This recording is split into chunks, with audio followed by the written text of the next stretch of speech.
Bonjour.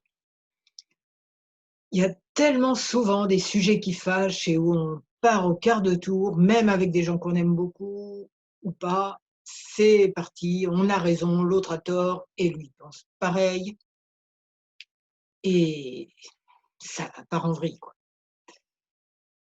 On dit même souvent qu'il faut surtout pas parler de politique ou de religion parce que justement, c'est le meilleur moyen de mettre le feu aux poudres. Alors qu'est-ce qui reste? Parler de la pluie et du beau temps?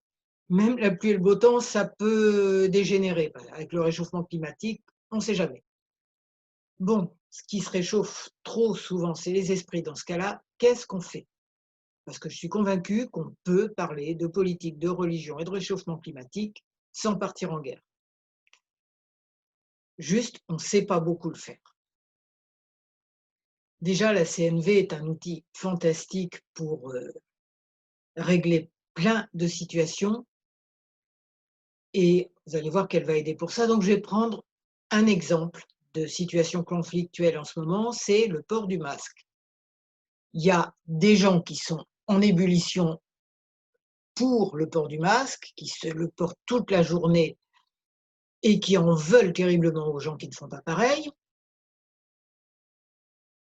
Et il y a ceux qui trouvent que c'est juste un instrument de soumission, une muselière, et que ça met en rage de voir les autres se soumettre comme ça.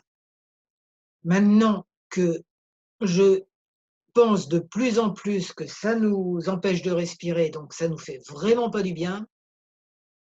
Bon, je suis plutôt dans le deuxième camp, mais je suis surtout dans le camp de la paix dans le monde. Donc, on se calme tout le monde, y compris moi. Et on va essayer de voir tout ça de façon beaucoup plus bienveillante en utilisant la CNV et quelques autres outils. Donc, la CNV dans cette histoire-là. La CNV, hein, communication non violente, je vous fais des liens vers un article là-dessus dans mon blog. Ah oui, je me présente aussi. Je suis Claude Canivez, thérapeute EFT et auteur du blog J'aime le FT. Et je m'intéresse aussi beaucoup, beaucoup, de plus en plus, à la communication non violente et à toute forme de communication non violente, pas seulement la CNV. Donc, on en parle. Lien vers un article sur la CNV en bas de la vidéo.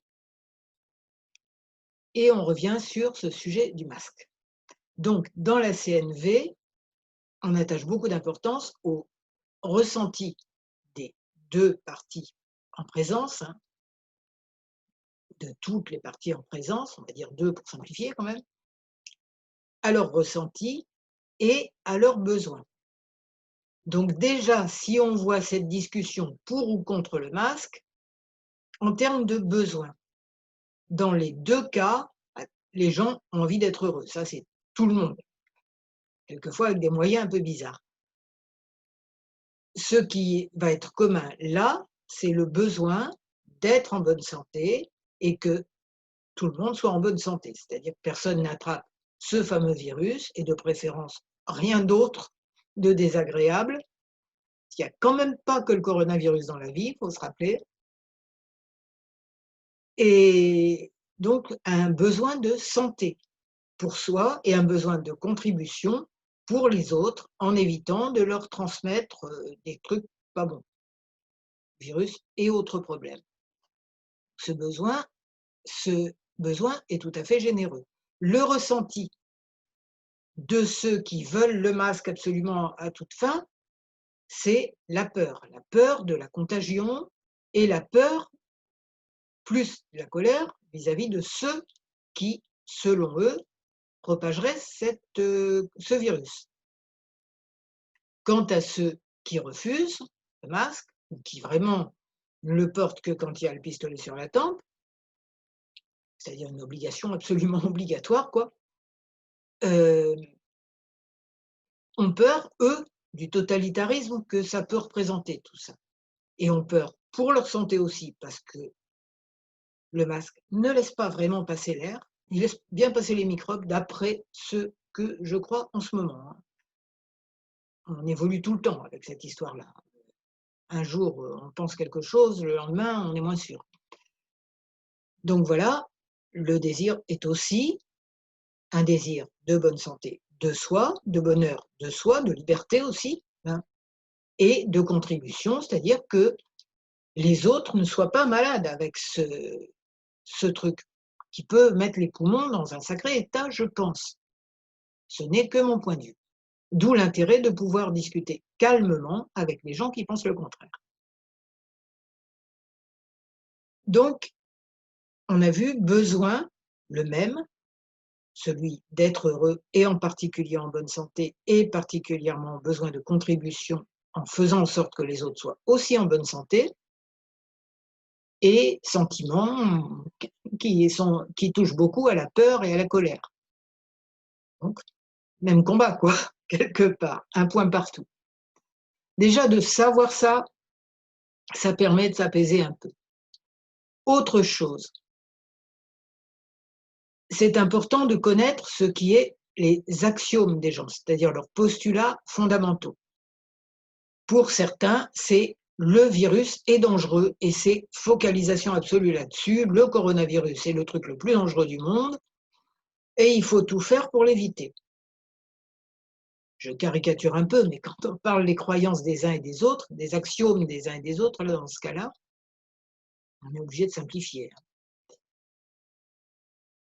Donc, et les autres, leur axiome, c'est qu'il y a une grande mascarade dans l'histoire, quoi, une grande, bon, quelque chose de faux ou de très amplifié et qui a des intentions pas forcément bénéfiques pour le monde. Croyances différentes. Alors, pour une discussion, au lieu que ce soit des axiomes, des croyances dont on ne démordra pas pour un empire, il vaut mieux provisoirement, au moins, par honnêteté vraiment, hein, les transformer en hypothèses. C'est-à-dire, moi je pense qu'avec tels arguments, mais peut-être je me trompe, et toi tu penses qu'avec tels arguments, et veux-tu envisager que peut-être tu te trompes aussi, comme ça, sur certains points, hein, pas sur tout. De la discussion jaillit la lumière. Donc on a des chances de compléter le point de vue de l'un et de l'autre. C'est souhaitable. C'est le but de toute discussion, de toute façon. Discussion honnête, je veux dire. Si tout ce qu'on veut, c'est convaincre l'autre, ben, quand on est convaincu, on voit ce que ça veut dire. Et quand on veut convaincre, ben, on veut vaincre connement. Donc, c'est pas bonne idée non plus. Juste discuter en respectant le point de vue de l'autre et en laissant et en insistant pour que le nôtre soit respecté aussi, à égalité. Il y a un point partout, mais dans le bon sens. Quoi d'autre encore? La maïeutique. Alors, la maïeutique, ça date de Socrate, hein. C'est lui qui en a parlé peut-être le premier, peut-être il y en avait d'autres moins connus qu'on en parlait avant. Donc c'est l'idée de faire mettre la personne, mais avec bienveillance, hein, en face de ses contradictions s'il y en a. Et bon, si on est à peu près sûr d'un point de vue et qu'on veut peut-être faire évoluer la personne sans se prendre supérieur, hein, évoluer le point de vue de la personne, pas la personne. Oh là, pardon, j'ai dit une grosse bêtise.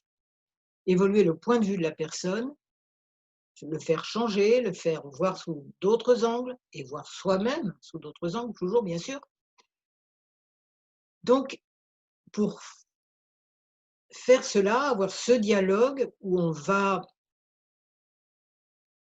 provoquer peut-être des changements si la personne le veut bien, il faut partir d'une base précise. Et là, cette base, en ce qui concerne le port du masque, j'aurais envie de dire, bon, je vais partir de quelques exemples, par exemple, dire à quelqu'un qui est en train de le porter, moi j'ai du mal, quand je le porte, je sens que j'étouffe. Et toi, ça te fait quoi? Ah, il y a des chances qu'elle dise que c'est plus agréable sans quand même. Ou dire encore, imagine quelqu'un qui fait 100 pompes tous les matins, est-ce que, à ton avis, il va les faire avec le masque? La personne va dire, mais il est dingue s'il met le masque pour les faire. Ah ouais, pourquoi? Ben oui, on respire moins bien. Ah, et à partir de là, qu'est-ce que ça peut donner de respirer moins bien? Hein, j'ai appris en écoutant l'interview du docteur Raoult, je vous mets un lien aussi vers ma vidéo là-dessus, et entendu parler d'hypoxie heureuse. L'hypoxie heureuse, c'est un manque d'oxygène, hein, hypo-oxygène, manque d'oxygène, heureuse, c'est-à-dire où ça ne gêne pas. Il n'y a pas de symptômes, mais les poumons sont dévastés. Et depuis que j'ai donc ce qui va avoir des symptômes tôt ou tard quand même, ou alors, bon, ça se compense, mais ça peut se compenser en faisant beaucoup, beaucoup, beaucoup de grandes respirations. Mais je me dis, c'est les gens qui ont ce masque, dans quel état sont leurs poumons, quoi? Et moi, j'ai de la compassion là. Donc voilà, je ne sais pas. À propos de ça, je suggère donc à ceux qui sont obligés de le porter tout le temps, et même à tout le monde, de compenser vraiment par des grandes respirations, de la cohérence cardiaque. Je vous mets un lien aussi vers une vidéo là-dessus. Les respirations de Wim Hof aussi. Wim Hof, je mets un lien WIMHOF, Iceman ou l'homme de glace, qui, par un travail sur la respiration, justement, des respirations profondes, arrive à résister au froid. Enfin, c'est toute une théorie super intéressante. Donc, ça me paraît le moment de faire à fond de la cohérence cardiaque et des respirations Wim Hof pour compenser tout ça. Voilà, j'espère que ces quelques pistes, je vous les redis, donc la CNV, prendre en compte déjà non-violence, hein, et empathie dans la CNV, par définition, prendre en compte les besoins et les sentiments de chacun, de l'autre et de soi, à égalité, connaître nos propres axiomes, clairement, en faire des hypothèses sincères le temps de la discussion, parce que peut-être que nos axiomes sont faux, et avoir des idées et proposer à l'autre, est-ce que ton hypothèse c'est que, est-ce que ton axiome c'est que, est-ce que ta croyance c'est que, voilà. La maïotique, donc partir de points précis. Là, on est obligé de se creuser la tête pour les trouver, pour démarrer la discussion en douceur sur un sujet précis. Et autre chose, évidemment, qui est tellement sous-entendu, tellement évident pour moi, la référence à la spiritualité. On n'est pas obligé d'en parler à l'autre, hein, s'il trouve que c'est des bêtises, mais pour soi, se rappeler qu'on est tous reliés par le meilleur de nous-mêmes, qu'on a une sagesse intérieure qui peut nous guider dans la discussion, et c'est le moment de lui demander. Et aussi qu'on est sur Terre comme pour un jeu vidéo. Tout ce qui nous entoure, c'est une sorte de jeu vidéo, et nous, on fait un personnage de jeu vidéo pour les autres. Et quel est le but de ce jeu vidéo? D'exprimer notre lumière, notre sagesse intérieure, et d'être capable de ressentir de l'amour, quelles que soient les circonstances. Oh, j'avais oublié, petite suggestion très utile avant des discussions qui risqueraient d'être houleuses, l'idée de la fermeture éclair, c'est-à-dire vous imaginez, c'est pour bloquer les énergies négatives, hein, et vous sentir protégé. Donc on suit le trajet du méridien conception, c'est-à-dire on part du périnée, on imagine qu'on fait ce geste-là, hein, on part du périnée, on remonte jusque là, c'est le trajet du méridien conception en acupuncture, on referme comme une fermeture éclair. Et en même temps, ça rappelle, on ferme un peu la bouche et on a tendance à faire le dragon, parce qu'il en sort du feu. Voilà, j'espère que cette vidéo vous aura donné des idées, vous aura été utile. Si vous avez aimé, vous mettez un like, vous vous abonnez à ma chaîne YouTube, vous transmettez, parce que tout ce qui peut être sur la communication non violente sous toutes ses formes, ça aide vraiment à la paix dans le monde. Et si vous voulez, vous abonner à ma chaîne YouTube et à ma newsletter de mon blog qui s'appelle J'aime le FT. Je vous souhaite beaucoup de discussions très épanouissantes et très zen, beaucoup de bonheur, et je vous remercie.